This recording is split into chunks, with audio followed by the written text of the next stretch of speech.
Irish language with me obviously go back a long way. When I was in school, I was never very good at Irish, and it was something that I was always slightly embarrassed about. I lived away from Ireland then for about 10 years, and when you live away from Ireland, the Irish language is a very easy way to locate yourself back to the country. Tá cáil a chathair na Gaillimh mar chathair chultúra, chathair na bhéiltí, chathair an cheol tradiisiúnta, agus tá an ghéilge fitte fúte in san meascán sin. Yeah, the Irish language is extremely important in my business.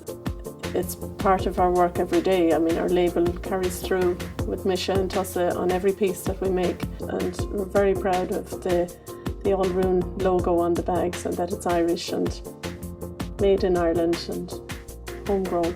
In Norrie and Gaillimh le Gaeilge and with commissionú mór haide ag amach research muintir an phobal ó híomh Ghaeilge a cheannacht agus na nóisna ceannithe atá an poblúin sin faoi Ghaeilge. Is fios cin 46 milliún an Ghaeilge do ghéilleagar na Gaillimh, agus tagan os cin 56 milliún de sin isteach gCathair na Gaillimh, agus seo an tora a hanig asantaide a rinnemuid chun figúr puntasach a bheas ar an gatachas sin. Ó daimse siad go antakeíocht don de daoine a peilú ar Ghaeilge don tarnan nó don tríúr, dúirt siad go bhfuil díolseach don a meascán an loch ceannithe amhaoin sin go bhfuil díolseach don de Ghaeilge, agus gur líor má féin tú customarí isteach sa céad dul sios, agus má tá ara de caighdean de ardcaighdean agata go dteocha siad a reis agus go gnóigh siad níos mó Ghaeilge amach anseo. Tuigeann siad amach go bhfuil luach cultúra bant leis. Is chathair torasóireachtaí í seo, agus tugann sé sin rud ag an úthúil, tugann an Ghaeilge rud ag an úthúil don chathair le daoine a bheala cuairteach ar an seo. Ó cínte, banan na customarí antainne bas, chula lábhainn daoine seo an seo ag leabhart Ghaeilge, beidir tá thart ar de daoine atá ag obair seo bhfuil go flúirseach leis an chuid Ghaeilge agus, anmuid antainne bas. What I've noticed more importantly, it's gone down extremely well with tourists. The tourists like to see it. They're always asking questions. We have certain things on the wall, Irish phrases, and they'd like to know what they mean. What does this mean? And because of the way Irish is spoken,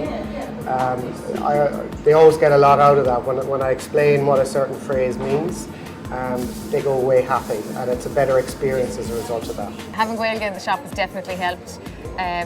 It's in terms of turnover, in terms of people coming back into us, in terms of tourism. It's so important, I think, for Galway City to promote the bilingual aspect. When the tourists come to Galway, they just love coming in and hearing the few words, and they get really excited to talk about it, maybe go home, tell their friends, go to their Cambridges. You can hear the Irish being spoken in there, and they really love it, so it's great. To me, it says tradition, it says quality, and it says local, and it says authentic. So to be able to associate myself and my company with a brand that says all that is great for me. It's great, and it is good for business then as a result.